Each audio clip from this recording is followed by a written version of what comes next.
Welcome to the Emergency Traffic Podcast.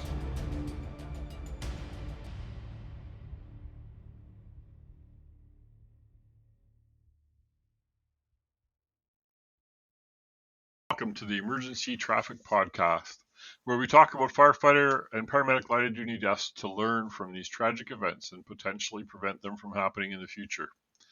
I'm your host, Paul, and today I'm joined by everyone. We are making a record here with how many times we've had all four of us here. Doug, Dirk, and Zach. Hello, Zach. How are you today? I'm good, Paul. I'm good. I'm just getting ready to head back up to work here tomorrow, so just kind of getting odds and ends kind of done before I leave. So other than that, just prepping for the long haul. And you're gone for 2 weeks? 2 weeks, you betcha, yeah. Awesome. Yeah. Maybe you'll get a call on your 2 weeks. You know what? Up there, I'm okay. You're okay without? Yeah. Short man, short staff. I'm okay if we just have a nice time. Mind you, sitting that's on the your personal opinion of short man, short staff, right? Sure, absolutely. Based on Absolutely. best practices. Cool. And Doug, how are you doing? I'm good. As per usual, when we record, I worked last night and work again tonight. So we'll see. Last night was okay. We'll see how tonight goes. Family's all back from visiting my wife's parents in Calgary. So it's busy for me here again. The house isn't empty, but it's all good. Yeah, I'm excited that we finally all got together to do this part two. We've tried a couple times. It's going to be a good show here. Yeah, it's a challenge to get four people with busy lives and shift work and everything all together, for sure. Dirk, how about yourself? I'm not busy. I always have time. No, I'm good now. I was sick last week. Actually, had to stay home. I had a stomach flu that gave me diarrhea for 4 days. Nice. That was fun. And of course, then you take your Pepto-Bismol, and it turns into a little bit too much information. A little bit of a plug up. So yeah, but it helped my weight loss efforts. So we'll have to get a rating on this that was guidance. Good. So I'm back to work tomorrow. Information. So. Oh dear. Yeah. Viewer discretion is advised. No kidding. Yeah. Hey, I use the appropriate terms. Come on. Yep. Very good for Z. Very PC of you. Yep. Anybody media check-in? Anybody good movies or books or anything lately? No. Family night. We watched Wakanda Forever. I'm glad I didn't go to the theater. So it was good entertainment, but it's good enough for at home. Right. Don't have to go. We just started watching I've been watching for the last little bit, but The Last of Us. It's a pretty good series on. Oh right, yeah. It's pretty good. It's all filmed in like Alberta, so. Right. Did you play the game? Yeah. So a lot of it, I know what's going to happen, but it's interesting to watch the two comparisons. And I've only played the first game. Like I really didn't get into it at first because I don't mind like first-person shooters, but I'm not really into all the zombies and having to beat them off with. It's a story-driven game. That's really what it is. The story really engaged me, and I really enjoyed it. But I haven't played part 2 yet. No, it's okay. I don't think we're going to run into part 2 this season. No, I haven't. I got rid of it in the PlayStation, so now I don't get a chance to play it. Oh, okay. Yeah, you got rid of the PlayStation. What? Yeah. PC Master Race. That's what PC. it's all about. I gotta go buy a new PC here right away. Anyway. Yeah. Expensive. Anyway. I got one all picked out. Just gotta go pick it up. A laptop, not a PC. Oh, there you go. Yeah. Gaming laptop for work, of course. Yeah. Of course. Cool. And I'm still addicted to. Okay, enough with the nerding. Jeez. Okay. Well, this week's incident. So right now, what we're going to do, this is part 2 of the Stricker Street, Baltimore, Maryland episode. where we're going to examine the recommendations and the changes initiated since the tragic accident occurred a little over a year ago on January 24th of 2022.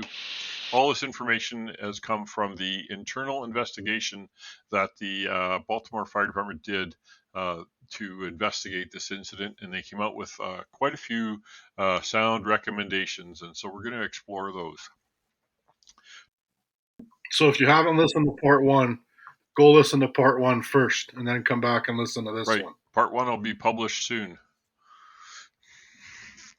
Well, hopefully, part one is published before part two is published. That's the goal. That's the goal. The objective is. All right, because we're all driven by objectives, because that is ICS, and that's going to come up in this episode. So going back to January 24th, 22, Baltimore City Fire Department suffered its most tragic event since they had a fire in 1955, the True Fit fire, where 6 members were killed and a building collapsed. In this one, 4 members were killed and several injured in a building collapse again. At about 5:51 in the morning, Baltimore 911 dispatch started receiving numerous calls for a reported dwelling fire. Just a quick summary here. At 0600 hours, just 3 minutes after the battalion chief assumed command, and 5 minutes after the initial arrival of Engine 14, there was a catastrophic interior collapse of the original fire building. 3 members from Engine 14 and 1 member from Truck 23 and 2 members for Engine 36 were inside the dwelling at the time of the collapse and were trapped. They'd all gone in the Alpha side door. After knocking down the fire, that was evident on all 3 floors. On February 7th, 2022, at the request of Chief Ford, a board of inquiry began their investigation into the incident. Over the course of the next 8 months, the board of inquiry worked to develop recommendations for change within the department. The Board of Inquiry's goal was to learn from the incident and define specific recommendations that could be shared with the department. They focused on several areas during the investigation. First, they worked on identifying current policies and procedures that were not followed or carried out during the incident. They also identified new policies and procedures that should be implemented because of the incident. After the initial couple of weeks of interviews and investigation, at the request of the chief, the Board of Inquiry provided the department with a list of immediate recommendations. These immediate recommendations to the chief and the command staff on March 22nd, 2022. This is all really recent stuff, right? It's all just last year. So I noticed the similarity here with the Charleston event, where the inquiry committee, which we had a guest host of Chief Rutley of the Montreal Fire Department, who was the lead of the investigation or inquiry. They also provided Charleston with a list of immediate recommendations to get working on right away. So notice some similarities there, so that's good. They want to make it clear that, of course, the goal of the investigation, just like these podcasts, it's not to find fault, but to better prepare for the future and prevent. The goal of this investigation is to not find fault, just like our podcast, but to prepare for the future, prevent a tragedy from recurring. Many of the recommendations found in this report can also be found in past reports about close calls and line of duty deaths that the Baltimore City Fire Department had occurred. So there's a lot of similarities here that they built on.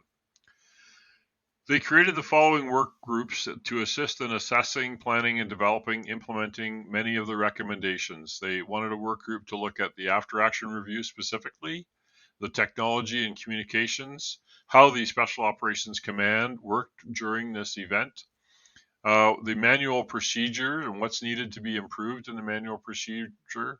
They looked at their SCBA, they looked at fire prevention and investigation. The findings of the committee overall, that after the plywood was removed from the front door, significant fire conditions were present on all 3 floors, and the report from Side Charlie of the building was also fully involved. There were also signs of previous fire and structural instability. Units continued with an interior attack despite these conditions being present. So that's the big question overall that happened during this inquiry is, should they or should they have not gone in with these conditions existing? Although from those City Watch cameras that we talked about, you can see that the fire was extensively knocked down when the first aligned, just as they first went in. So the conditions were much better on that first floor when they went in. Don't you guys agree?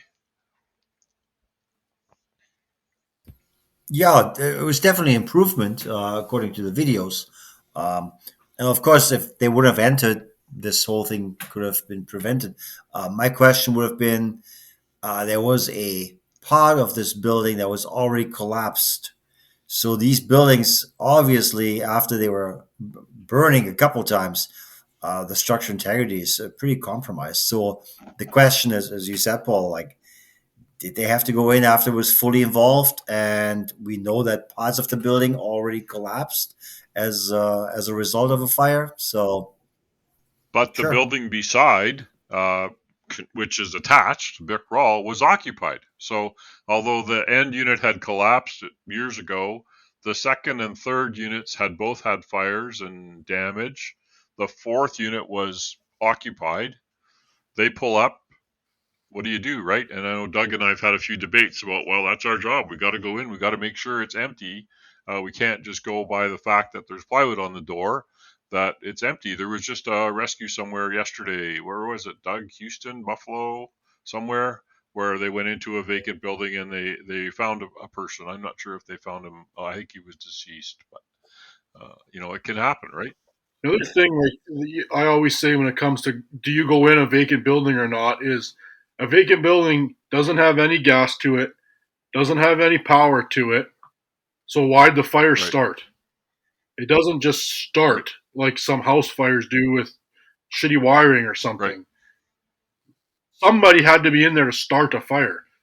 And I would bet money that Baltimore has lots of experience going in the same vacant buildings time and time again, fighting fires in the same thing over and over. And they were told that there was reports of people trapped at this fire. That's all why Just I think they were not going in in. not at that address, but that gets muddled during that first few minutes of response as to which address is occupied, right?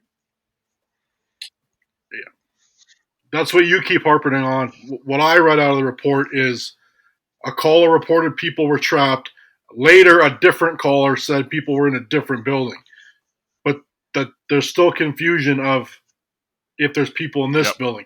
And the thing about what you just read here, to me, it's not the fire condition that prevents you from going in the building. If you can hit that fire and make your way in and you're getting good knockdown and making a difference, it's that there was already signs of structural instability. That should have been the big red flag. The other one would be the survivability profile of anybody in there because you had 3 floors fully involved, both Yeah, sides. but as a fire service, Paul, we can't talk about survivability percentage and then tomorrow say close your door before you go to sleep because your one room is going to be completely isolated from the rest of your house fire. There, people could have been in a closet or in a room with doors closed, where from the outside, sure, it looks fully involved, and they're in the look at the guy in Atlanta a year and a half ago. Like, it's not up to us to decide if they're going to survive or not. If we can make an aggressive push and we're knocking fire down, like you're seeing a change based on the intervention you're doing, then you can be going in. If you're at the doorway with a hand line and you're spraying, and the fire's not changing, well then yeah, you shouldn't be going in. But if you're at the doorway and you can fight your way in and you're getting change based on what you're doing, then you're starting to win. So keep going. Yeah, and it looked like that from those pictures, right? So good little discussion just to get things started. Sorry, Zach, go ahead. Oh, okay. I was just gonna go off of what Doug said there. Like, there's lots of new courses and new presenters out there. Guys that are doing the go no go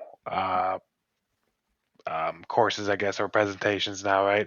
And it's amazing the amount of fire that how big and scary it can look when you show up, and then you apply a little bit of water.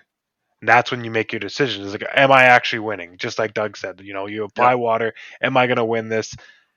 And if not, then okay, then it's defensive operations, right? But hey, if you are making a good knock on the fire, then that's time you reevaluate. Okay, we're gonna go in. we'll see if we can continue to progress and still knock back this fire. So those are the conditions that you really have to. Okay, well, let's great discussion to segue into this, the recommendations. So the recommendations from that item in particular were utilize NFPA 1500, which is the safety standard, to develop and train members on the elements of a risk management plan that applies to all department operations and activities.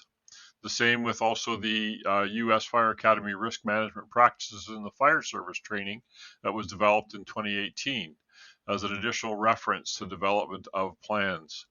The department should assure proper scene size up is completed prior to interior firefighting operations, and the scene size up should include a 360 size up or a detailed report from the Charlie side when a 360 is not possible. The incident commander should ensure a detailed size up and risk assessment occurs during the initial fireground operations, including the deployment of resources to Charlie side, and a risk versus benefit analysis should be an ongoing assessment during all incidents. Consider providing training that promotes situational awareness to our members when operating on the fireground. And I think what they're looking at right there, Doug, as to your point, is what is the structural stability of going into this 3-story walk-up building, brick building with wood floors. And that has had fire before, twice. And you could tell from the outside some of the roof was missing and stuff like that. So what the points you just mentioned, Paul, about the 360, and if you can't do a 360, having guys on the Charlie side, they did that. The second due companies all went to the back and gave the chief a report on, like, there's fire here too. Yeah, so I don't know why they picked that out, because like you say, lots of these, maybe these recommendations are not only things that they didn't do, right? Right. Like, it might be like, you should do this, but they're not saying, and we did. Could be, yep. They do talk about consider providing training relating to occupant survivability profiling. So that's the controversial one there, is that from the outside, it would look like no one can survive in that building. Any bedroom has to have a window. That's code. So all windows had fire coming out of them. But were they in a place of refuge? That could happen. There's a video. I should find it and post it on the link. I think it was Scottsdale, Arizona, did a rescue. It's a command video we used during our favorite command training program. But they did a rescue. The people were stuck in the bathroom, and they went in and got them. It was a really good save. I will try to find that video and post a link to it. But survivability profiling, there was fire everywhere, but they were in the bathroom and the fire went in and rescued. Using that train of thought, Paul, using the train of thought you just mentioned, though, is you're putting a lot of faith that home or building owners / occupants are following code. Every bedroom is supposed to have a window. Well, I just went to a call a while ago that this person's quote unquote bedroom was like a closet off the kitchen. There was no window to be seen. When I was in high school, I had an apartment, and the one guy was renting a room from us, and he was sleeping in the storage room. Right? Everybody does that, or unfortunately. I might have spent some time on a fire department as a casual worker, but I spent some nights in the fire hall in a room sleeping that did not have an exterior That's right. window. Yep. But there was a fire separation between you and their apparatus floor, though, right? That was my only saving grace in that situation. I agree. So duck can burn, but the truck is safe. That's good. That's right. See, the incident commander as well as chief officers who assume command should ensure strategy and tactics and incident action plan match the conditions encountered during initial operations and throughout the incident. Develop and implement standard operating procedures, tactics, training program for responding to incidents in vacant buildings, because that's the real crux of the matter here, is how do we deal with these? And it's a problem, in many, many areas. We get these, cities in the United States and up here in Canada full of vacant buildings. How do we respond? How do we deal with those? Is there people in there? And how do we make it safe for our firefighters and rescue those same people? Policies and training should reinforce the different operational modes as well as withdrawal and evacuation procedures, because they didn't really, they declared a collapse zone at one point. They did stuff like that, and it didn't happen. So I think that's where that's coming from. The pilot program that they'd started in 2010 for unsafe vacant buildings was not continuously supported and never fully implemented throughout the department. And the absence of critical building information to responding units and the lack of a visual cue on the building, such as a sign saying this is vacant and it's not safe structurally, was detrimental, of course, to the outcome of this fire. Therefore, they recommended that they implement the program and policy that requires units to do visual inspections of their districts, identify properties that may be considered unsafe, unstable, and a hazard to emergency personnel and or the public. It should initially focus on streets and areas with the greatest number of unsafe buildings to ensure they're documented, reinstate the code X-ray program or a similar program which includes marking system to warn members of dangerous buildings, because clearly this building would have been identified in that as structurally unsound, and therefore, different tactic may be required. Unsafe buildings, they want to try to get that into their CAD. Previous fires, buildings that have had previous fires should be relayed to companies during their dispatch to the scene, which makes sense. I think that's a bigger issue than not having the X-ray program of marking the building, because you can put up signs and spray paint or whatever, but you can't guarantee that that sign's going to stay there and not get painted over and the whatever. Right. But there's no reason why, like, they have this kind of file in their CAD and this kind of file in their CAD, and the two don't talk to each other. So the information from the fire 3 years ago doesn't show up now when it's important information, i.e., hey guys, the roof's compromised, this might collapse. Yeah, and if I recall, this building was actually identified by the building inspectors as unsafe, unstable, but it didn't get communicated to the units. Prioritize the mitigation of dilapidated buildings that pose a threat on the exterior or interior of collapse. Develop strategies for the prevention and remediation of vacant or abandoned structures, and ensure that all vacant, non-boarded up buildings identified by suppression units are properly secured. So those are all recommendations, and you're right, that's the bigger problem here. There's no policy in place to address emergency operations at or within a vacant building. I don't know, do any of you guys have a policy for operations at vacant buildings? No. I mean, an SOG or No, I mean, I'm not sure vacant's the right word to be using. Anyways, it's a unoccupied. derelict, but it's not unoccupied. That's my point.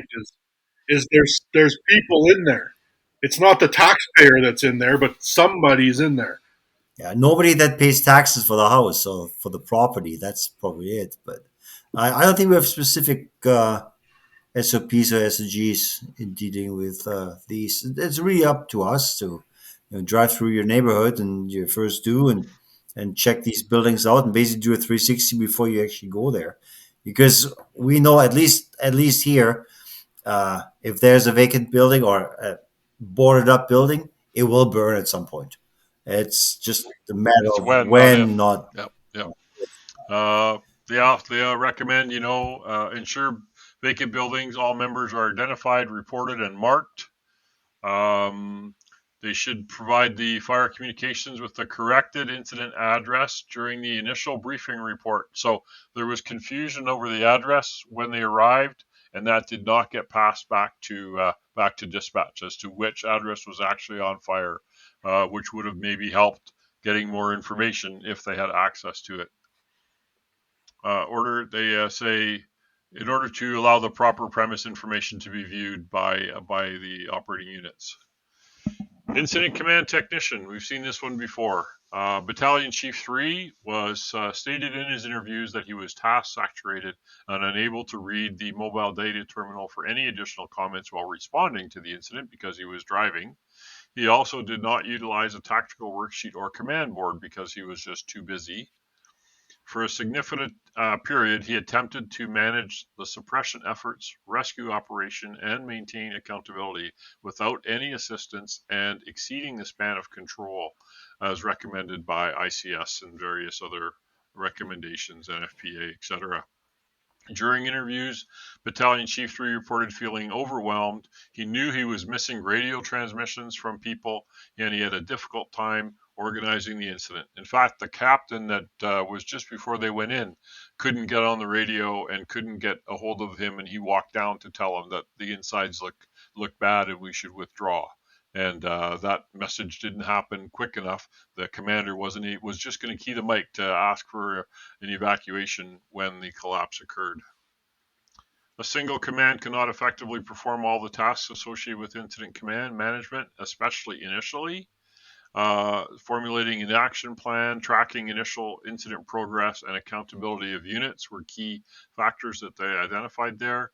These tasks cannot be performed safely or efficiently without support or while driving. This resulted in a degradation of firefighter safety by missing these things. Technology actually creates additional demand on the incident commander. Monitoring information can remove focus from continual safety assessments and often exceeds the abilities of even the most trained and experienced chief officers. As per the National Fire Academy, it's not practical or efficient to obtain a trained incident command technician after the arrival on the incident scene.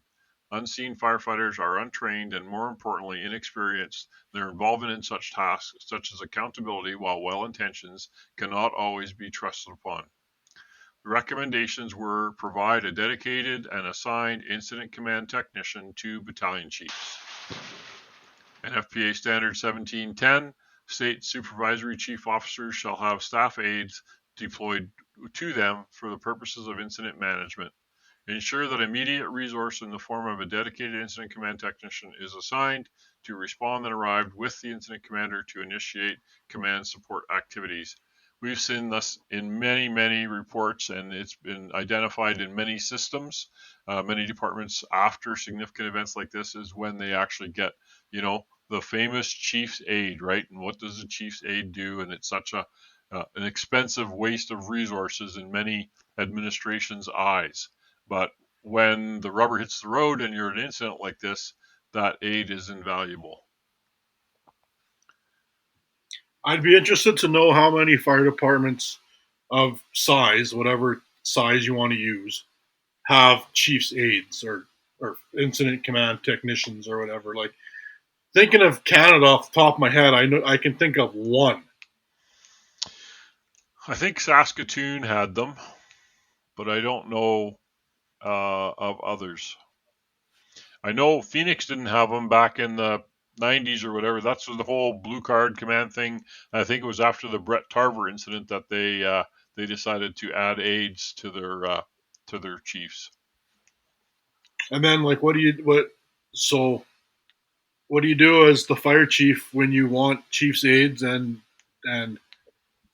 administration says, okay, you can have them, but now your ladders only have three people on them. If you have to pick one or the other for where that person goes, where you put them. Which is why it's down here on paper after the incident, right? So that they can get that changed. Yes, Dirk? Yeah, I think what Doug was saying, there's not that many aides here, but I think most departments send more than one chief to a structure fire that should get there within a timely fashion. So now you have two chiefs that can run incident command together, right? And as far as I remember this incident, there were lots of chiefs. They self-assigned themselves, which didn't really help that situation. That was overall, mostly later on. There was one that was fairly quick. But initially, I know FDNY sends two battalion chiefs to every confirmed structure fire, right? So right there, now you have two chiefs. Is it nice to have a driver? Sure. Is it feasible for a lot of departments? Probably not. But sending more chief officers in there, why not? Or have officers, company officers, and then assign them to a part of the instant command system. Of course, then you take away a crew. So Since you brought up FDNY, now I can talk about it without me being the one bringing it up. But they're so big, right, that they have 30 battalion chiefs working, give or whatever the number is, right? They have 10 division chiefs working. Like Baltimore here has 5 or 6 battalion chiefs. You can't dump like 30% of them on one incident, because then the other incident, that's where the struggle becomes. Like maybe they need more chiefs. And I was thinking about New York, like you brought them up, but when you watch the buff videos on YouTube at the fires, their command post has 5 chiefs standing around and all their aides, and like one guy's running the command board and one guy's listening to the radio and giving progress reports, and it allows the chief that is the actual incident commander to just be the incident commander, stand there, watch the building, direct what he wants happening, and other people are worrying about other things, giving him input, there for him to ask whatever, but it prevents him from, like this guy said, being task saturated. He just has to worry about what he sees in front of him when he looks out, right? The board and the tablet and all the other stuff other people are looking at, and we'll talk to him when something pertinent comes up. Phoenix and many other big command focused or centric departments that do it well, you will see a command post and you will see several officers doing all these tasks to allow, because remember, the incident commander, their job is the safety of the people inside the IDLH atmosphere. Everything else is secondary. They are, we say in ICS training, that's the big P problem, is the fire and the people in it. Everybody else is little p, making sure they have what they need to do their job. So you're absolutely right. I think there is something to be said just after taking that command course that we're talking about. There is something to be said about just command being in its own area and just having all the aids and all that for lack of a better term, I guess safe place that they can be in a more or less controlled environment, and they can make those decisions without the added stress of whatever's going on in that area. So those extra personnel, just watching the videos of those guys just working in that environment, it looks like it's just a super productive way of doing things. Yeah, I don't know if anybody's ever watched. I used to watch them before we started doing blue card training. Was the inside the command post, and it's Sacramento or somewhere. Command chief doing command, and there's 25 of them, and he does absolute. For a while, I thought it was scripted, but it's not. The guy is a absolute awesome commander, but he's locked in his Suburban or whatever SUV doing command, and that it's good. It leads right into the next recommendation, because we're going to go forever at the rate we're going.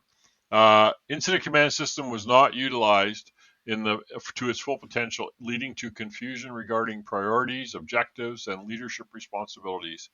The incident commanders failed to provide assignments to arriving chiefs, arriving in self-assignment. And that's was if anybody arrives and you don't give them something to do, they're going to do something on their own. They're there. They got the big red truck and the uniform and the helmet. They're going to self-assign freelance. This self-assignment led to inefficient gathering of resources without knowledge of the command. This contributed to confusion, freelancing, compounded lack of accountability. Recommendations. Command system is a component of National Incident Management System and should be utilized to expand the organizational structure of incidents based on size and complexity, as well as the operating environment. Incident commanders are trained and familiar. Ensure that they're trained and familiar with ICS and its use. Periodic refresher training should be provided to the chief officers. And that's the big thing that we try to teach during the ICS training is, for every other resource you add to take care of that big P problems, you have to have management or support personnel to make sure that they're organized and they get what they need and they're doing what they're supposed to be doing. You have to build that support management structure on the outside to manage it efficiently, which is why they created ICS in the first place. Routine ICS should be expanded to ensure functional responsibilities are delegated and addressed in line with the objectives of the incident action plan. ICS should be used on minor incidents to create familiarity and normalize its use, and ensure a manageable span of control can be maintained by expanding the ICS system with branches, divisions, or groups. This is the interesting one that I found was response profile. They should reconfigure and add a response profile to their system that policy to call in an incident management team. So the fire department should have its own incident management team that it can call in when they have a big event like that, kind of like what you guys talked about with the FDNY. And I spend a lot of time teaching incident management teams. I'm on a few. Alberta has set up these regional incident management teams, not for your big fire, but for a big incident that a city may have to struggle to deal with, getting enough people to deal with it. So I thought that was interesting. The Waldo Canyon fire that happened down in Colorado Spring, where they saved 70% of the houses that were affected by the wildland fire, part of the success was determined to be because they had recently formed an incident management team and they were able to get them deployed within the first 3 hours and save the community. So it helps. New York has an incident management team That's now after 9/11. 9/11 because they didn't have one before Right. 9/11. And I've heard guys talk to all these people from California with yellow shirts and green pants Yeah. showed up and were running the show, and they all went like, "Who the hell are these people?" And then when they figured out, oh, they have a point, they're doing something important. New York made their own incident management team and has been deployed all around the U.S. to help with big Yeah, events. they're doing ICS exactly, which that's why, because it's efficient. But no, you're absolutely right. So findings based on the incident command and incident action plan and the risk assessment. The initial operational risk assessment missed key components that may have skewed the risk-benefit analysis affecting the incident action plan. The structural damage and deterioration from previous fires, the building's extended time being vacant, and the exposure to the elements. Additionally, it's unclear if members considered a survivability profile of the reported trapped occupants, which would have been low with fire on all 4 floors or 3 floors, but still they could be tucked away somewhere, like you said. But they missed all these things. Recommendations: Incident Command should evaluate operational risks with respect to the purpose and potential results of their actions and incorporate this into their incident action plan. Perform a risk assessment. Significant attention must be given to the survivability profile of trapped occupants, but also structural integrity and exclusion zones. All officers and those members that are acting as an officer should be provided with ongoing training on critical thinking and decision making, risk assessment, and building construction, with an emphasis on local features, the type of risks you face in your community.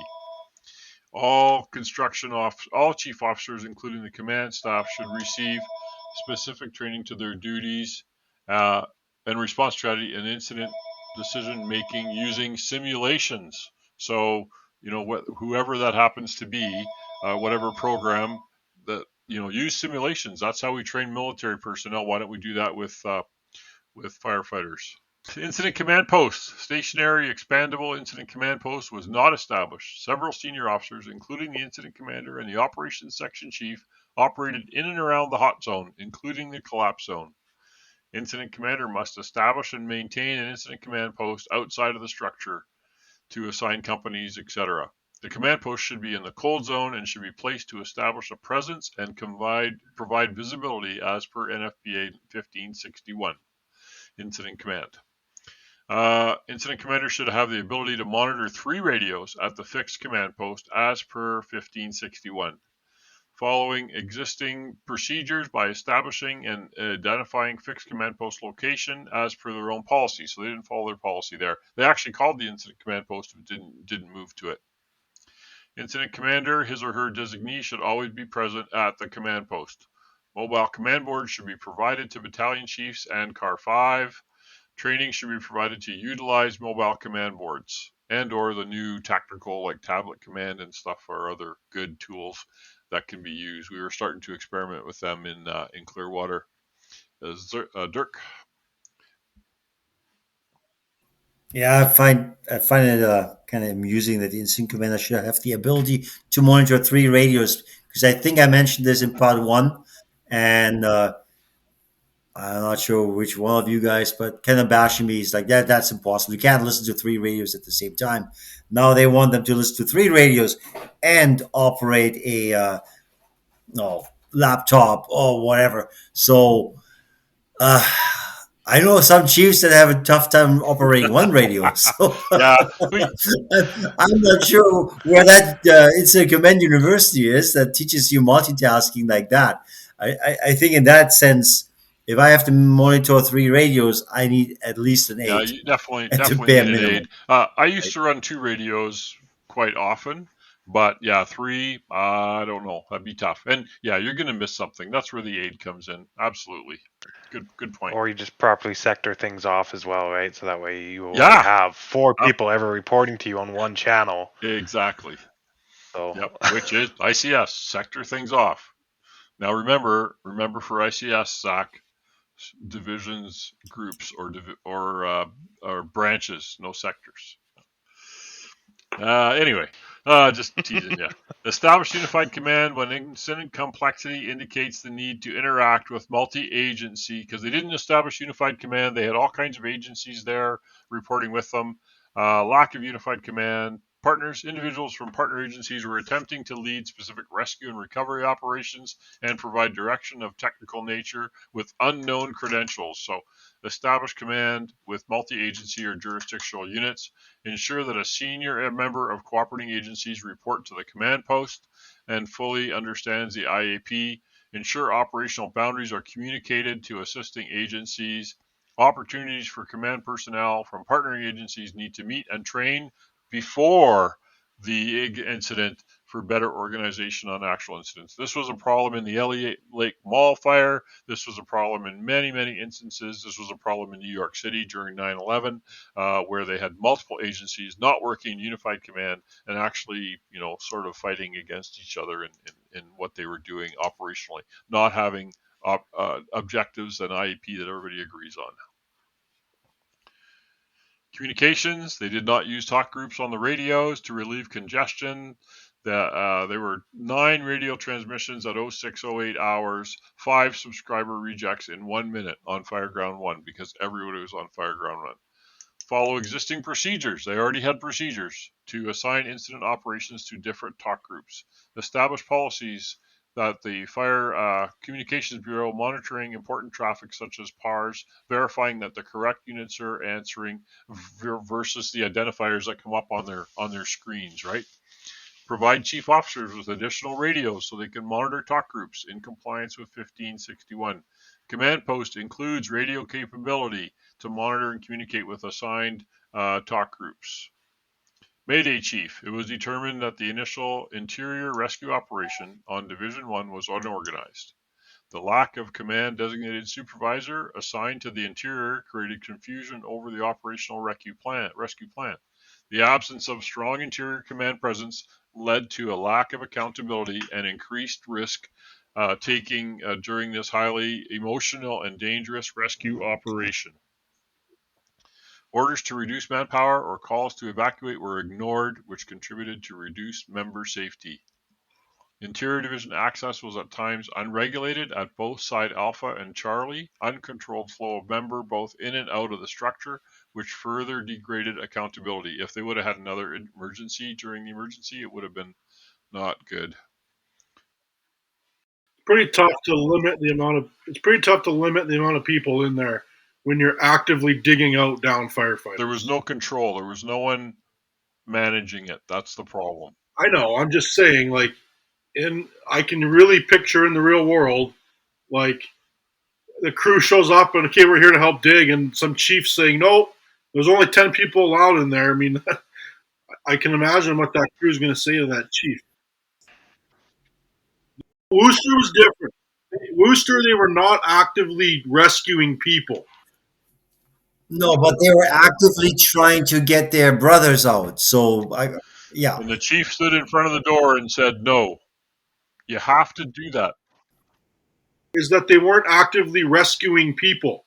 They were looking for people and they kept getting lost themselves. That's different than, like, there's a guy right there that we're digging It's out. not different because it's a hazardous environment. We already had a collapse. We still have active fire. The chief's responsibility is to ensure that he has control, he has accountability, and further people that don't need to be in there aren't in there. That's the chief's job. instill calmness. Find who needs to be in there. when you're digging through sand with hands to rescue downed firefighters. You still have to have That's my accountability. point. Okay, I'm not saying you don't have accountability. I'm saying good luck trying to prevent firefighters from rescuing firefighters. Yes, it will be hard. Yeah, emotions get into the, It has something to do with discipline. You have to have the discipline. That's the Everybody has to recommendation have the in here. discipline. And you have to establish a command Right. presence, which means there has to be multiple people in charge that keep everybody else away. And yeah, it's not going to be easy. It's going to be super hard. Absolutely. But if the department is used to that, then they know that's how it's going to go. But who's used to having maydays and digging for their own brothers? Like, oh God, thank goodness nobody Used does to that, being right? highly ICS commanded.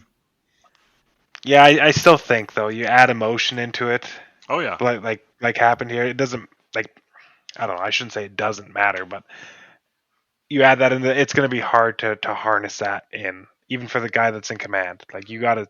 I know command's supposed to be this calming presence, but when you have how many guys go down, it's going to be very hard to stay in that mindset.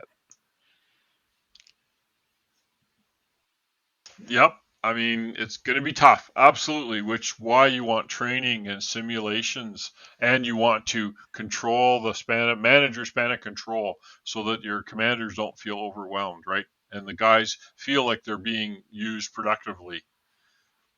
Mayday procedures was another recommendation. They talked about modified to include assigning battalion chief to interior division to better manage any RIT or Mayday operation, streamline communications, and ensure accountability when multiple units are involved in rescue operations, which is what they had. Supervisors assigned to specific geographical areas shall be located in areas that will allow each supervisor to maintain accountability of assigned resources. Yep, Dirk.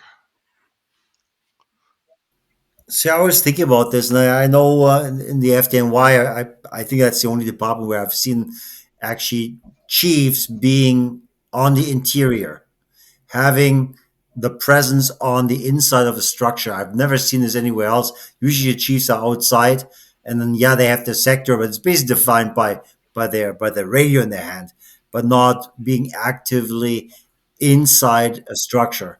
That I mean, man, that's the Yeah, no, recommendation, but right? that's blue card. That's ICS. Is the sector or division or group commander needs to be in the area where his team is working and communicating with command via the radio. And he's the only person that's on the radio with command. That's how it's supposed to work. And they should have an SCBA on. They should be in the same PPE that the people are on in. And they should be, if possible, within visual or close walk distance to those people. That's how it should be done. So they have to have steel-toe boots. Absolutely. Full turnout gear. Dirk's point is that in a lot of fire departments, the sector leader is the captain of the crew doing the task. It's not 4 crews going to the task supervised by a chief. It's you go do that, you go do that, you 2 captains report back to me. And that's the difference he's talking that's about. why they need ICS training, because that's not at some point early in the game you put a chief officer or an officer in charge of that captain and the other 3 captains to do that job. That's how you maintain accountability. But my point, Paul, is there's not 3 captains doing it. There's 1. You don't need a captain to talk to a chief to talk to the chief. The guy in the middle is useless. That's Dirk's point. Yes, New York City puts a chief in there because they put 17 crews in there also. So they need chiefs to supervise them. I don't disagree that as an event builds and there's multiple companies doing jobs, yes, they need a chief to report back to command. But when this fire had like 2 crews in there, you don't need a chief in there at too. the start, yes. And then it talks here about geographic sectoring of the building. This was a very small building. Like, you want to geographically separate that RIT operation. The 2 chiefs in charge of this side and that side could have touched people each in other. the Bravo and they had people going in the Charlie, and they had people going in the Alpha. That's 3 right there, and they had multiple units going into each of those. So that's where you needed 3 chiefs or 3, whatever you want to call them, branch division supervisors to run those divisions. I also think, Doug, that the recommendations is not just specific to this event. Sure, They also think sure. of other things, right? And I mean, you're right. At the beginning, there was not many crews. There was one chief, and there was chaos. So now imagine it's something bigger. It will be more chaos. So the emphasis here is definitely in more officer training and chief training or chief officer training, Yep, whatever you want to and call that's the them. recommendation. Ensure ranking officers are fully trained in the provisions of ICS, and superior officers. Big departments train their people in ICS.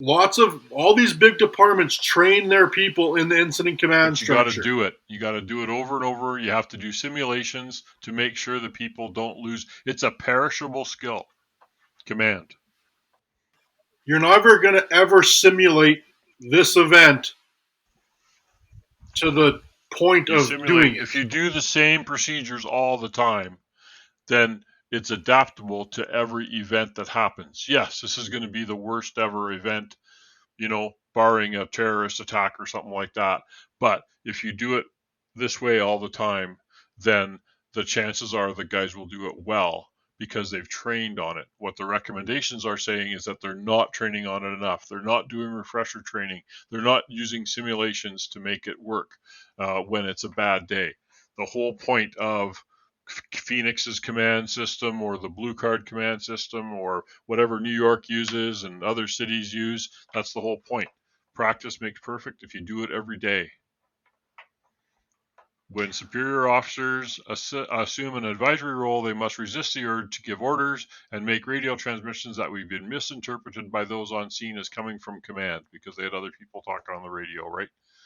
Provide training related to situational awareness, critical thinking, and the incident management system, tailored specifically for staff chiefs. Incident commanders failed to recognize the need for trained collapse technicians exceeding those that were on scene during the rescue effort. Right away, that should have been recognized and called for. Interviews found that on scene commanders neglected to call in off duty collapse technicians.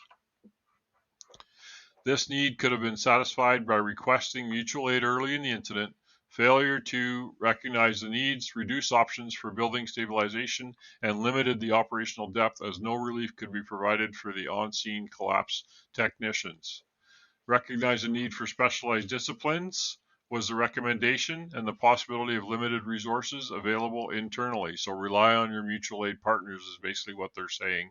Request specialized resources to the incident to allow for operational depth and relief of initial responders. Recognize the need for specialized assets during low frequency events such as a building collapse. Provide the incident commander with a designee from Special Operations Command to assist in an advisory role. So embed them right in there with command as a special advisor from Special Operations. Commanders in regular training conducted with mutual aid partners. You got to work with your mutual aid partners if you're going to do it during an emergency. If you want it to work well, you have to do it in training. Commanders with regularly updated information on available departmental and regional assets. This is something I was trying to work on in Fort Saskatchewan, is educating my officers of what the regional assets were and what was available to them so that they knew that. And we did the ICS training typically in groups with mutual aid partners so that they got to know each other, over lunch and during a training course. They talked about safety officer. Operations attempted to designate a collapse zone, but the orders were not followed or enforced. So there was a high potential for another emergency here that could have happened. Fortunately, the building stayed stable and they didn't have a significant secondary collapse. There was lots of little ones, bricks falling off and stuff, because the collapse zone was ignored, which is often a problem, especially in a highly emotionally charged event such as this one. All safety officers should be trained to the site operations level of all special operations command disciplines. So all safety officers should be trained in special operations. RIT team, especially those assigned with the single engine firehouse, reported being unfamiliar with the RIT equipment because it's not available to them. They only had RIT packs on trucks. Currently, only trucks and Rescue 1 had RIT bags. Provide each suppression unit with their own RIT bag. Program should support RIT training, addressing this also at the command level. So not just RIT training for the firefighters and the captains that are doing it, but also how to command a RIT, so that they had that simulation training behind them. I know Phoenix did a huge RIT training. They came out with that article, RIT is not rapid or something, about 15 years ago. And they did all kinds of training. They had a big old warehouse that they bought or rented, and they sent all the companies in to do RIT training. And they put the commanders in the command posts to command them. And they actually found that half of the firefighters that went in for RIT got Maydays themselves during the RIT. So that was great. It's good command training, right? Findings, second intervention team was not immediately assigned after the activation of the first. Ensure that secondary RIT is assigned if the rapid intervention group after the first RIT is deployed. Deploy additional intervention teams or function based on the complexity, magnitude, configuration of the structure, or geographical layout of the incident. They talked about have fire communications automatically upgrade an incident to the next greater alarm if a mayday has been declared, in order to, properly resource the RIT operations. Update the command board to include resources that may be required when members in distress are also involved in specialized circumstances such as a collapse. Consider assigning a battalion chief to the Interior Division to assist in managing RIT, as well as streamline communication when multiple units are involved in RIT operations that are intense, require command control and discipline by all those involved. So just like we were talking about, is you need a commander in that space to manage all those units and to keep command updated and to ask for more resources. That's what the sector, division, or group supervisor is, the advocate for his staff, his team. Consider defining an appropriate level of span of control for a member in distress, i.e. 2 units, 8 firefighters to 1 member in distress. So try to come up with a formula. Consider assigning paramedics to RIT so that people in serious medical emergencies can be treated in place. Create and identify a formal RIT staging area in the event of a complex incident, such as a major collapse involving a large geographic area. I mean, these big collapses are happening. We get parkades or shopping malls or stuff like that. This is not totally foreign to the North American Fire Service here, or worldwide fire service. Assign a unit to logistics in RIT to gather the necessary equipment, as well as track what is being used, damaged, or requires replacement. We used to do that on the fire department I was at major MVCs. We always put somebody in charge of logistics for the rescue operation and put all the stuff on a tarp, and one person, if we had the people, would be in charge of that. I don't know if that's still happening. It was yeah. I need more Usually batteries. I need more blades. I need more whatever. engineer's job. Yeah. Yeah, exactly. Yeah. You betcha. That's ICS, logistics. That's one of the 4 pillars of ICS. Create and identify formal RIT staging area. We talked about that. Sorry, missed that one. Oh, the aerial. During interviews, members expressed concern regarding the ladder working at angle and extension, as well as ladder tip load rating when they used it as a high directional. They just say, consider defining this as a special operations skill. Train on it. Make sure they know what they're doing. Familiarity with ladder specifications and technical rope knowledge. Consider calling Tower 1 that would require any high directional to be deployed. They called it special, like, hey, let's get the tower down here, because they use a ladder, but the tower has a higher payload. So they thought, they should have called the tower instead, which makes a good idea. Towers usually have fittings and everything on the bottom of them just for that purpose, with a rating right on it. Consider calling Tower 1 early on in incidents, review specifications to make sure you're doing it right, and develop a procedure in the training manual. I know Calgary has a procedure for using an aerial as a high anchor. I don't know if other departments do, but that's something that have a procedure. Test it out.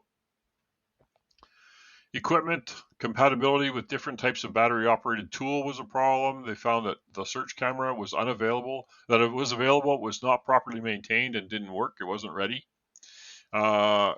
Expand the cache of battery-operated tools and batteries. Assessed and update the search camera and equipment to include a regular replacement plan because they found that it was old and didn't work anymore. That was recommendation. Focus should be on Special Operations Command to ensure meeting current and future needs, especially in an urban setting that has an increased likelihood of utilizing Special Operations Command resources such as a building collapse. Consider mutual aid for additional resources when deemed necessary. Work with your local partners, right? We saw that during the fire in New York City with Special Operations Command. They had to rescue when the building collapsed, the hardware store. Members were not fully aware of the radio system's capabilities. Strict enforcement of radios. Wearing assigned portable radios by unit and chief officers. So they had lots of members that didn't wear their portable radios, and therefore that caused issues. Educate members on the understanding of the capabilities of the portable radios, including the emergency button. Supplied air connections, it came up that they were unable to utilize the supplied air from the Airflex unit due to lack of knowledge and non-compatible airline connections. And we said during the first part, like, how can that happen, right? But it does. Ensure the correct conditions are provided to both Airflex unit and ensure RIT training covers the use of long airlines. If you can't get your guy out for whatever reason, that should be trained on. I know we had lots of problems with that with ladder trucks and airline connections in the baskets and stuff, making sure you had the right connections. And unless you try it, you don't know. Difficulty with member was trapped due to visibility and the physical position of trapped members. The SCBAs, they didn't know who it was. They didn't know who was trapped. They couldn't tell. So some sort of better identification system for their SCBAs. Most of the SCBA brands have a system on board that you can log in when you get on your truck in the beginning of your shift, and it shows that it's Paul's SCBA, and then they know that it's Paul's SCBA that's alarming or out of air or whatever, so you can identify people. Also, the identifiers, that was a program I implemented in several departments, was the name or the unit number of the SCBA on the chest strap and on the back on the cylinder strap, so that from the front or the rear you could tell what unit that person belonged to. I think it's fairly inexpensive, and it's a great tool both for the commander outside to tell who's doing what, but also if someone's trapped, if you can see their SCBA right away, you can identify them. It's a simple and inexpensive fix to a problem. Talked about a personnel accountability report wasn't completed for 41 minutes, and not all members were accounted for. The recommendation for that, they weren't using their accountability tags. I guess they weren't tagging onto the truck when they got there and giving the tags to the commander, which I know British Columbia is super strict about accountability tags and them going to the incident commander so that you have them right in front of you, all the names of all the people or units. Ensure all personnel are accounted for prior to completing for their PARs. You don't call PAR for your unit if all your guys aren't in front of you, which is what happened, is they had units calling PAR when they didn't know where people were. Pursue new technology to locate lost firefighters. That's been coming around forever, and I don't know if we'll ever see it. Create a policy of addressing off-duty members riding or responding to emergency incidents just so they're accountable. Not that they don't want them there, but we need to know, because they had two people that they didn't know were on the call. Fire Communications Bureau did not notify Incident Command that they were 20 minutes into the incident. According to their own policy, they're supposed to be told every 20 minutes. Many places have the timer thing, which is a great idea, and I encourage that. It's usually 10 minutes 10 minutes increments, is right? usual. Isn't it? Apparently they had 20 and it didn't happen. So Seems like a long time for me. But it seems long, but I like the 10. Yeah. And you can always tell them to stop. No timers required at a certain point or something. So written procedures for dispatch procedures, that dispatches the closest appropriate units. Apparently not the closest units always went. Consider develop formalized training for including ride-alongs for dispatchers. Absolutely, train them. Put them in that command post when you're doing the RIT simulations or whatever, so they know what it's like and what they're participating with. It gets engagement, I think, as well. Yeah, we've been doing this. We've been doing this with our special operations when we do our quarterly training. If staffing allows, then we'll always have a dispatcher with us, and that really helps, especially for special operations that usually take a long time. And yeah, that was always a good experience for both for the team, technical rescue team, and It for the expands their dispatchers. knowledge and they understand more what's going on when they hear it on the radio, right? Yeah, excellent. Consider increased staffing in dispatch and consider adopting the EMS MDO model and have a representative from suppression working in dispatch. Like medical dispatchers have, often they have medical training. Same thing, have firefighters that understand what's going on to assist dispatchers with decision making and act in an advisory role for complex incidents. That's a good light duty job if you need to find them, right? Put a firefighter in there and have them work with the dispatchers. Once initiated, the PAR was interrupted by unnecessary radio traffic. So again, that's how their policies on how they manage that. During a PAR, dispatch personnel can easily identify via CAD if on-scene units have been skipped, misidentified, or have not answered. So give them a checkoff sheet and direction to prompt the incident commander when something doesn't look right. Fireground talk groups. There was 185 subscriber rejects from 6 to 7 a.m. The entire incident remained on a single talk group. Currently, battalion chief does not have the proper complement of radios available in their possession to monitor all 3 channels in the Fireground talk group. Recommendation: they should have more radios at their accessible to them. Where I was deputy chief, I had 2 radios in the truck and a portable that could be on another channel, plus a fire forestry radio. So you had the tools. They need the tools to do their job. That is their job. Staffing considered. This is interesting. Consider staffing level, even though, in our opinion, Baltimore is staffed to meet 1710. 1710 does say in first due response zones where tactical hazards, high hazard occupancies, dense urban areas, these fire companies should be staffed with a minimum of 5 or 6 personnel instead of 4. Same for trucks and engines. Yeah, that's where it says in 1710, right? When you look at it, like the average would be 4 personnel, but if you have the more dense it is, and then let's say a downtown area, lots of high rises, high density, then they talk about 5 or 6 on a And when we rig. started the podcast on part 1, we said, "Oh, good! Look, they got 4 or 5 guys in every truck. Woohoo!" Well, technically, according to 1710, their staffing was potentially minimal for their geographic area. As per the U.S. Census data, the Baltimore City population is 585,000, with 700 persons per square 7,400 persons per square mile. This is a dense urban area, and it should have higher staffing. I would disagree that this is a for a North American city, a 3-story walk-up row house frame construction is not a very dense area. If you're going to call that dense enough to need a 5-person truck, then every city, every engine should have 5 people on it. Yeah, I know Calgary was putting 5-seat trucks downtown in the city for years. Yeah, okay, but then they put 2 on the other truck. Like, good for But I'm Calgary. They still don't saying, have enough yes, people there. the numbers don't lie. 7,000 persons per square mile. And this isn't downtown, Paul. Downtown is high rises with thousands of people. This isn't super dense populated area. Doug, I think they're just talking about in general what they would need for the city of Baltimore, not just for that call for that row house fire. That at least that's It how I says it see right it. there. It's not highlighted. 1710, dense urban area, incorporated, unincorporated area with a population of over 200,000 and or a population density of over 3,000 people per square mile. And they had 7,400 people per square mile. It's dense. Whether it's row houses, high rises, refugee camps, I don't care what they're living in. It's dense. And row houses, 3-story walk-up row houses, 20 some to each side of a block. That's pretty dense.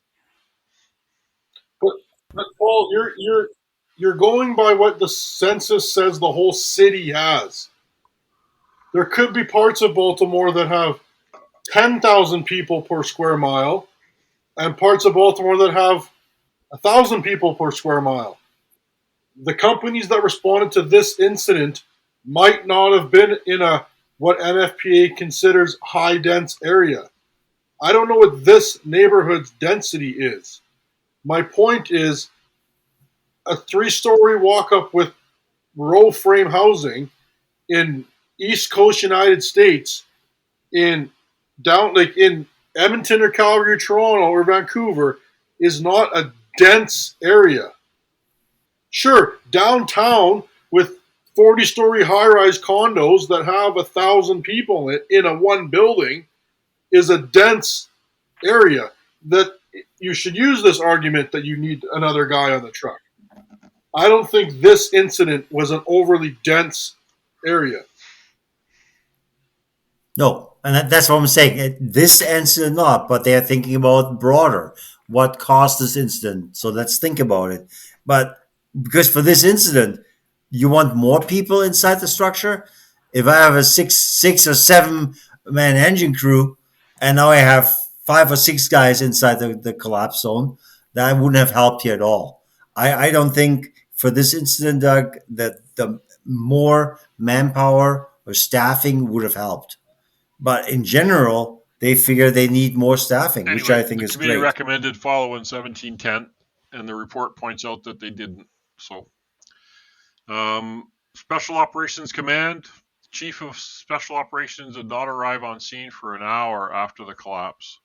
The timely presence of a chief officer from Special Operations Command would have assisted command with the formulating of a coordinated rescue plan, and the Special Operations members who were operating on the incident were unaware of a technical safety officer. The recommendations were to have a Special Operations Battalion Chief on duty at all times. A structural collapse incident with a technical safety officer should be designated on all Special Ops incidents. During interviews, Special Ops indicated there was a lack of proper staffing, training, and resources. It was discovered that the members of the Special Operations units are not trained in all disciplines, and that regular competency verification does not occur. And that's that whole competency versus certification thing, right? Consider an increase to the annual Special Operations budget. Pursue an expansion of grant opportunities to support all aspects of Special Ops. Provide each member of Special Ops Command the opportunity to be trained and certified in all disciplines.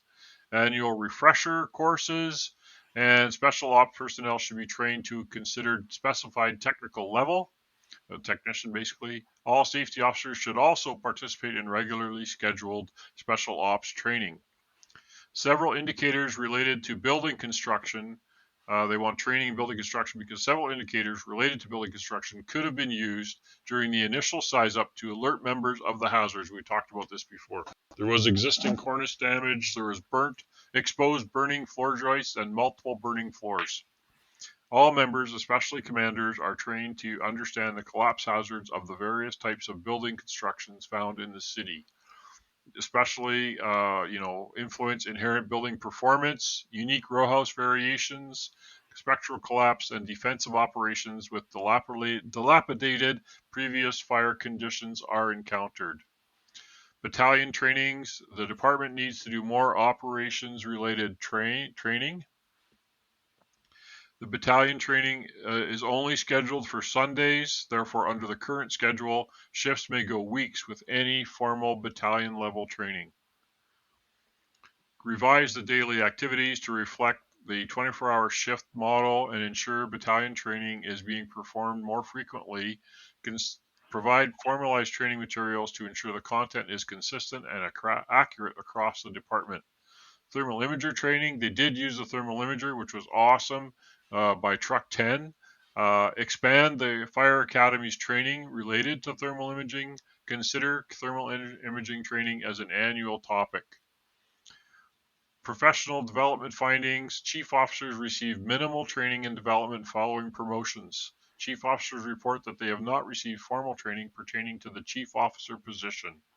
Consider mandatory training for all chief officers. Consider the creation of command competency program. Maintain knowledge, skills, and competencies for emergency response members of every rank. Professional development topics should include ICS refresher training, risk versus benefit assessment, updated fireground strategy and tactics, and simulation training such as, I think they talk about a different one here. Sims you share, blue card. Dirk's going, he's drinking the Kool-Aid. Well, it works. What can I say? They did not feel findings. Firefighters interviewed said they did not feel comfortable speaking up and sharing their knowledge or expertise with senior members and officers to include safety or accountability issues. Recommendations: foster a culture that allows members to speak up about personal and organizational safety without negative consequences for doing so. Train members at every rank to report interior, exterior, or dangerous conditions to the incident commander as soon as possible on a regular basis.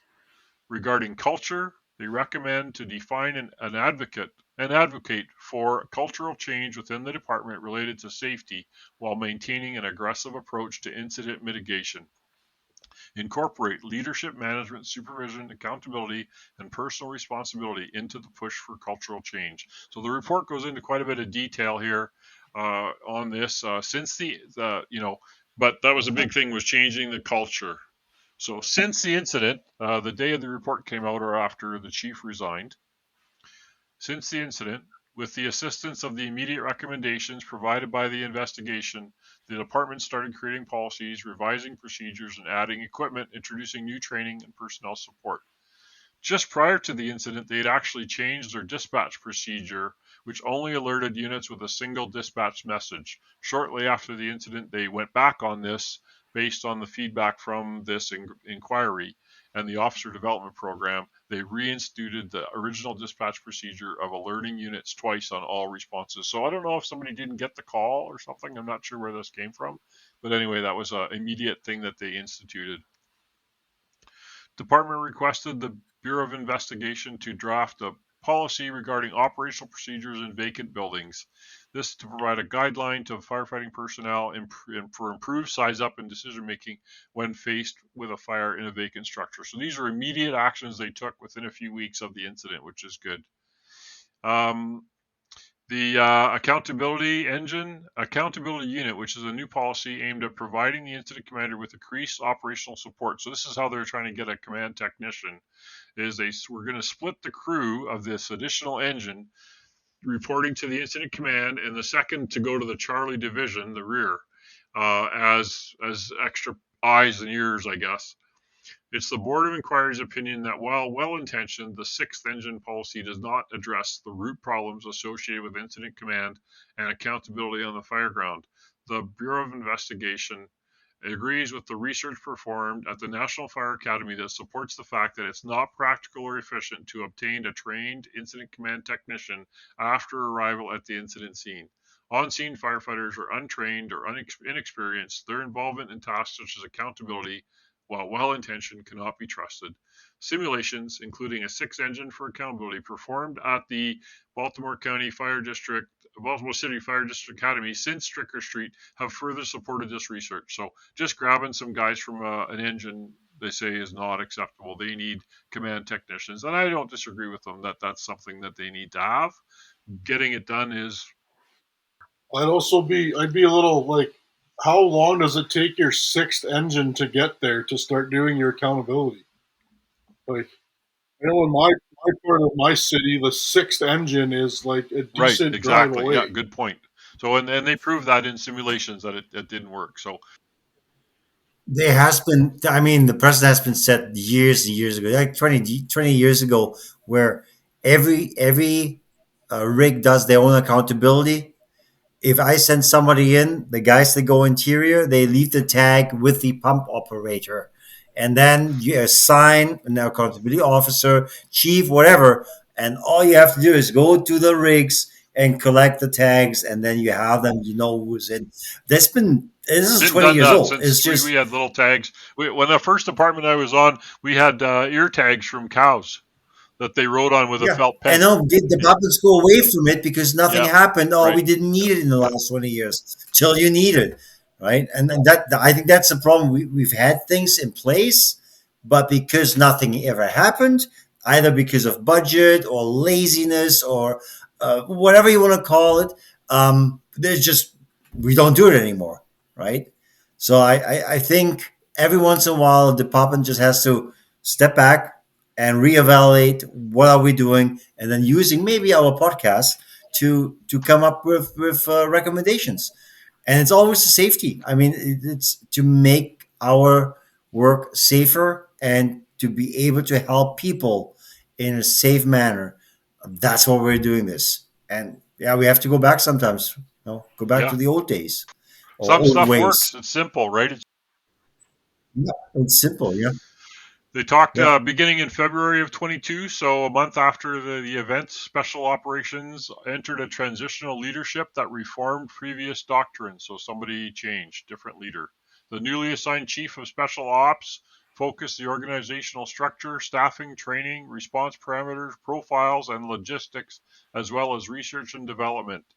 SOC members have been granted permission to network directly with Department of Housing and procured several vacant homes in the pursuit of collapse training.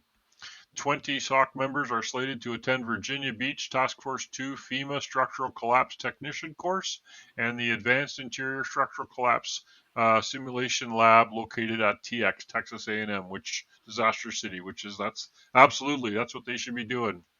Calgary has a bit of a collapse scenario thing down there. Dirk, I don't know if you've ever been there to Calgary's collapse mini disaster city. No, we were never invited. Can Let's put it that TF2. way. If you want your team Doug, to go, Dougie told us about if TAX. you and your So team that want to go to Can TF2, just let me know. I can make it happen. I'm close with them now. I taught them safety officer course last week. I don't think it lacks on that end. No. It's the other end where but Doug told us about TXX, right? During our Intershoots in Texas Yep. podcast. That was pretty. Yeah, that it's a Disneyland, that's for Chief sure. of Called SOC Teeks. prioritized Teeks, Bradenfield. Uh, Chief of SOC prioritized the updating of search cameras, purchasing stabilization alerting devices such as transit, and fostering mutual aid partnership. That's where the buck stops. Mutual aid partnerships and the implementation of Tower One into the Special Operations Command program, which is awesome. The department has re-emphasized the use of PAT tags, personal accountability tags. There you go. Existing accountability system with newly issued handheld accountability board. Collecting tags from each piece of apparatus on the fireground, place them on the board. We've done that ever since I started as a firefighter way back in 1986. The re-emphasis on personal accountability tags as a backup to the electronic sign-in program was provided to the department by the Bureau of Investigation as an immediate recommendation, and they've directed all members to comply with this policy.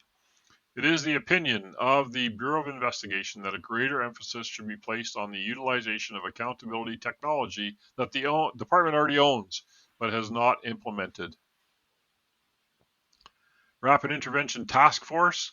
So they're making a Rapid Intervention Task Force, which consists of 4 engine, 2 trucks, rescue 1 or squad, a battalion chief of suppression EMS, and 1 advanced life support transport unit.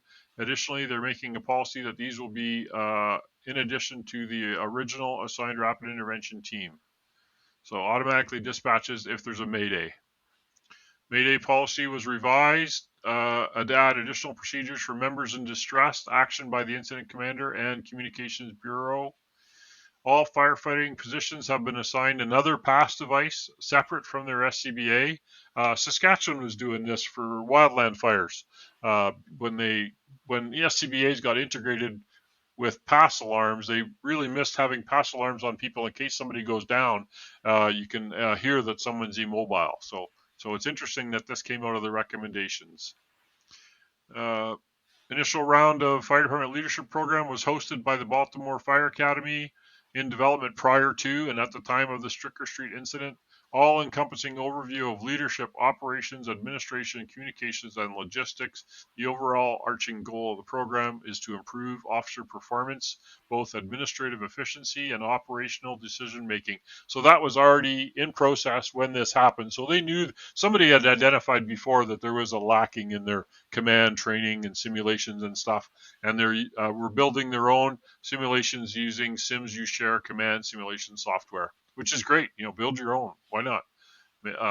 That's fine. Safety officers now dispatched automatically on any incident where Communications Bureau receives multiple calls and can continue to also self-dispatch. And they're working on the electronic database, like you were saying, Doug. IT's working on improving it so that CAD and the mobile data terminals will have immediate information on previous fires and any other inspections that were done, which makes total sense. And it should be relatively, it's just office hour time, right? IT guys' time to program it and get it in. Training, Mayday training is another thing that they've increased their Mayday training, updated their RIT bags, rescue straps. Floor drop simulation prop was built to practice collapse and simulated basement fires with collapse training. Doug, you and I did basement fire RIT training years ago here in Lacombe. I remember doing it up at the college there in the old house and dragging people up the stairs. We didn't actually have a collapse prop. That's kind of cool.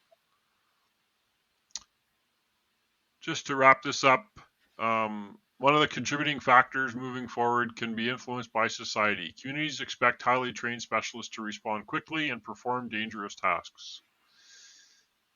How it's always been done approach as a culture often blocks progress in many areas. The tradition of aggressive firefighting has always been entrenched in the Baltimore City Fire Department. Therefore, the goal of the department should be to employ aggressive firefighting tactics that are performed in a smart and calculated manner. Our members require education and training to help them understand how to face this difficult and timely decisions that are demanded of the fireground. Row house fires pose considerable risk to fire spread due to the buildings being attached. The damage to these buildings is less severe when a quick interior attack is made on the initial fire building.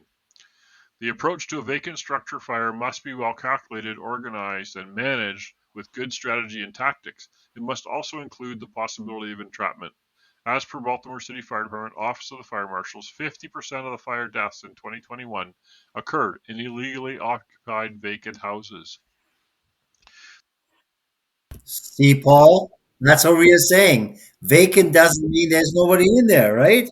Well, we still Yep. want to go in there. Has a long history of pride, dedication, and aggressive fire tactics and spirited rivalry. Although there remains a sense of rivalry and competitive culture in the department, the satisfaction of arriving first at the scene has been a rewarding effect on the members. Currently, many of the personnel have described the competition as reaching a point of distraction from the focus of the important tasks presented at a fire and the importance of good decision making. It is the responsibility of the unit's officers to control competition and rivalry. The importance of a strong incident assessment and a team approach cannot be neglected. The officer development program is focusing on this and includes developing effective risk benefit assessments and operational decision making. Improvement of situational awareness, understanding of individual responsibility, the importance of strong leadership will add in understanding and addressing culture in the fire service, maintaining aggressive professional firefighters.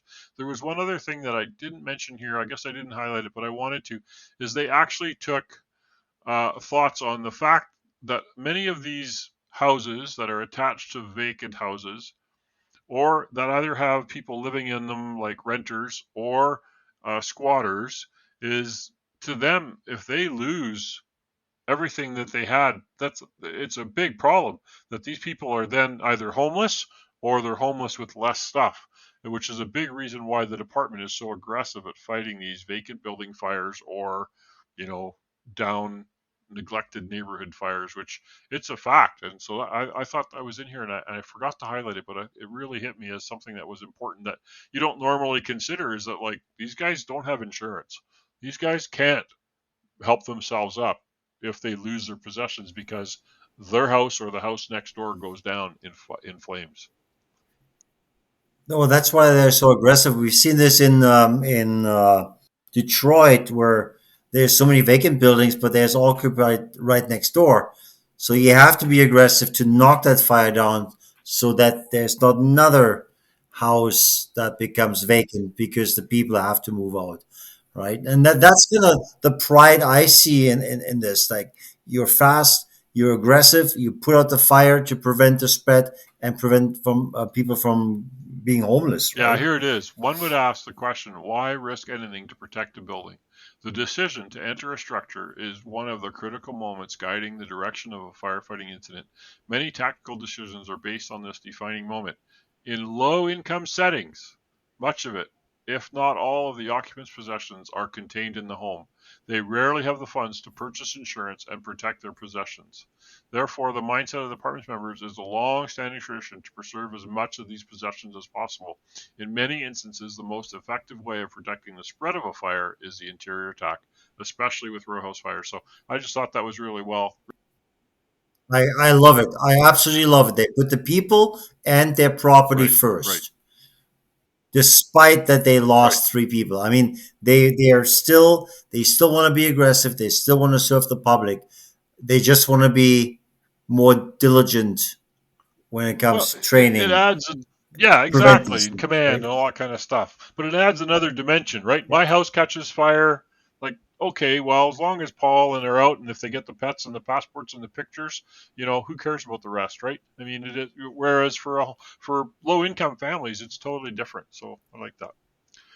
Oh, Okay, we went a little absolutely. Yeah. long here, but I think it was a really good discussion, and hopefully people get something out of it. Any last thoughts, you Well, one guys? thing I wanted to add that I don't think it was in the thing here, but I remember seeing on like Facebook a couple days after this report came out, they did add age to the battalion chiefs.